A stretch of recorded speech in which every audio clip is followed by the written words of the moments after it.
Hey everyone, this is Corrie from This and That, and this week I am sharing with you a recipe. Though New England weather is starting to get a little bit chilly, so it's the time of the year when I start incorporating more soups and stews and chowder into my meal plan. And one of my family's favorite meals is New England Clam Chowder. Now, this particular recipe is for a thick, creamy chowder. It is not for the thin, broth-like New England clam chowder, and it is not for the red broth Manhattan clam chowder. So this particular recipe is great for those cold evenings. It's really simple to whip together, and it's something that you can also freeze as well. The first ingredient that you are going to need is, of course, clams. So this is Snow's chopped clams. I like this chopped clams just a bit better because they're a tiny bit bigger than the minced clams. The minced clams, they're great if you like microscopic clams, if you don't like to see them. You're going to definitely want the chopped clams because they'll give you a little bit more meat as you would to your clam chowder. And you're going to need 3 of these cans. The next item that you're going to need is clam juice. This is an 8-ounce bottle, which is perfect. It doesn't matter the brand as long as it is just plain clam juice. The next item you're going to need is potatoes. It doesn't matter if they're red potatoes, if they're yellow or gold potatoes. We like the red potatoes. I grow them here at home, and so I always have them on hand. And I just really like the flavor of red potatoes. They just kind of have this little bit sweeter and softer and just taste better to me than the Yukon or some of the other potatoes. They taste a little dry to me. So I really like using these. The next thing you're going to need to make your chowder is a white onion. You're only going to need about 1/4 of this onion chopped up in the pan. You can also use some of the smaller white cooking onions if you don't want to buy a whole onion. Next, you're going to need 2 cans of cream of mushroom soup.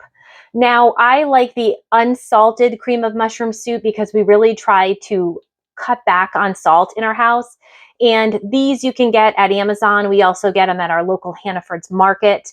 And there's only a little over 150 milligrams of sodium in the entire can. Now, some of the other ones, just a serving is 500 or 600 milligrams alone. We end up getting a little bit of the salt in the saltines or oysterettes. So we get our salt that way. So this is a great way to cut out some of the salt in the soup.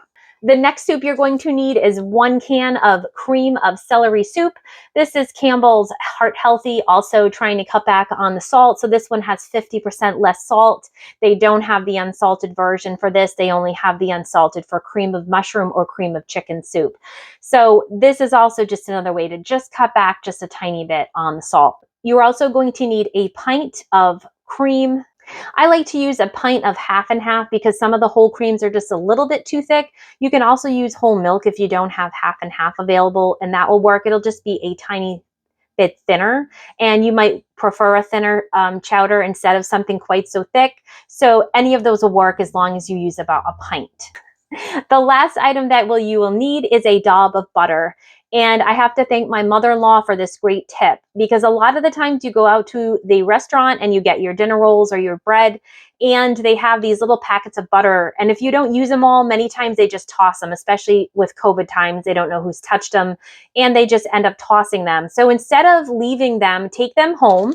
And what I do is keep them in a little baggie and keep them in the fridge. So a lot of times you'll have recipes that will only call for a daub of butter or a small amount of butter, which this recipe does.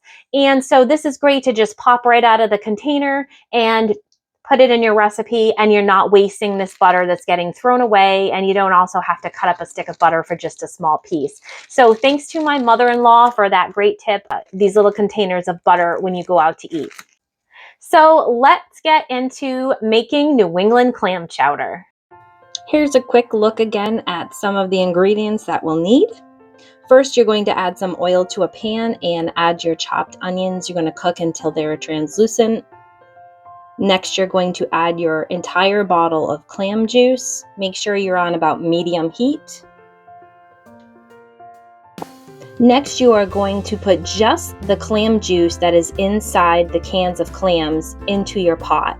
So you'll do this with each of your cans of clams. Make sure the clams stay inside the can because we're not ready to put those into the chowder just yet.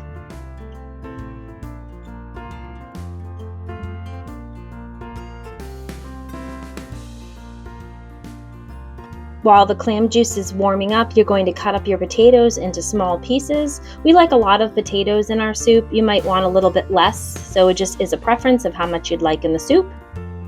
And then you're going to add your potatoes to the clam juice and the onions that are already on the stove.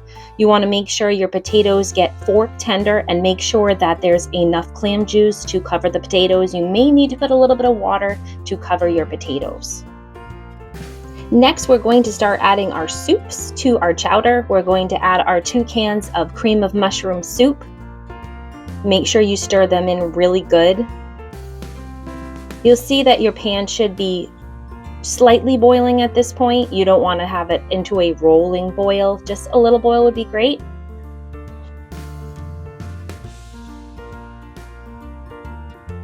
Next, you're going to add your cream of celery soup and stir well. And finally, we're going to add our cans of clams that we've had sitting on the side, just waiting patiently to go into that delicious looking chowder.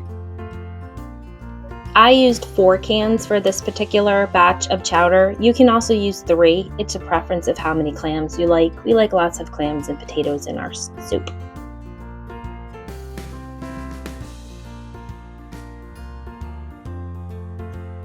Make sure to stir everything really good so everything is evenly cooking inside the pan. And next we are going to add our half and half milk or cream depending on your preference. I used half and half, which is mostly what I use for this particular recipe. And make sure you stir it in really good.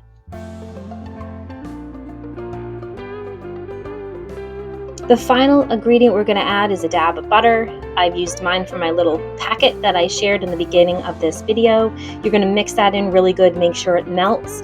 Let your soup cook for maybe another 5 to 10 minutes. Shut it off, let it thicken up a little bit, and pretty soon you'll be able to enjoy some delicious New England clam chowder. And it pairs really good with Rhode Island clam cakes or clam fritters. It also pairs really well with oysterettes or saltine crackers.